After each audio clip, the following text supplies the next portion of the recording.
Dimitri Pavlenko. L'édito politique sur Europe 1. Bonjour Alexis Brézet. Bonjour Dimitri. Du Figaro. Alors quand je vous ai dit que nous consacrions notre vendredi thématique au wokisme, vous m'avez répondu « Ah mais super, c'est très politique tout ça ».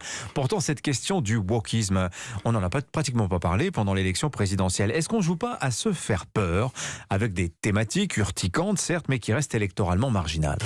Je voudrais, cher Dimitri, vous répondre par une anecdote.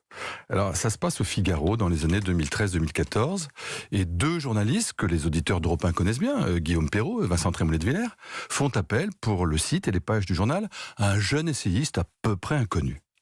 Et dans ses papiers, cet essayiste raconte un pays bizarre où l'homme est toujours coupable d'être un homme, le blanc toujours coupable d'être un blanc, où l'on ne s'excuse jamais assez de l'oppression que l'on ferait subir aux minorités raciales, aux minorités sexuelles, ni des crimes que, du seul fait d'exister, on commettrait contre l'environnement.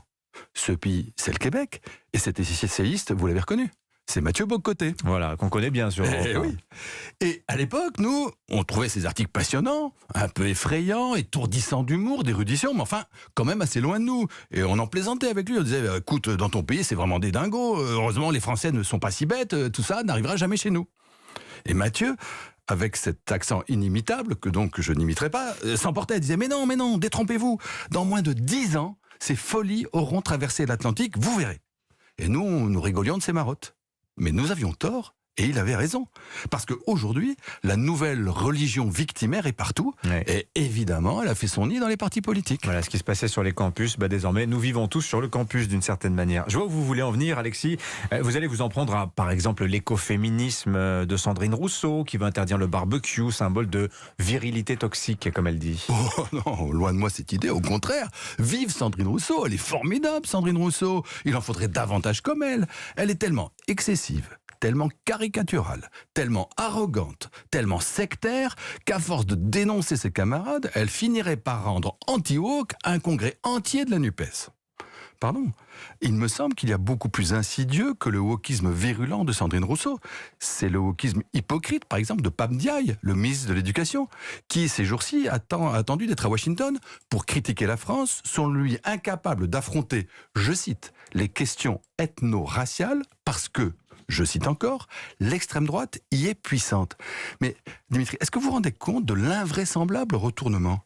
Il n'y a pas si longtemps, c'est de parler de race qui vous valait d'être accusé d'appartenir à l'extrême droite.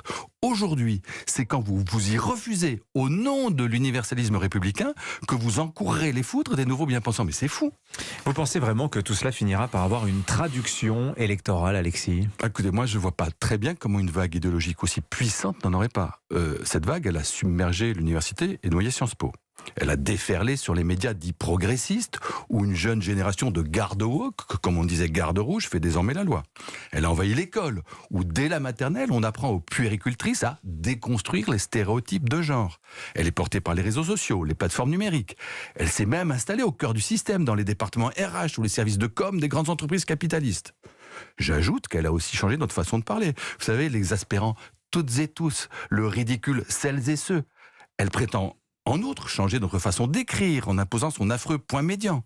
Et elle s'arrêterait au pied des urnes. Franchement, ce serait bien étonnant. Mais en revanche, dans quel sens jouera-t-elle ?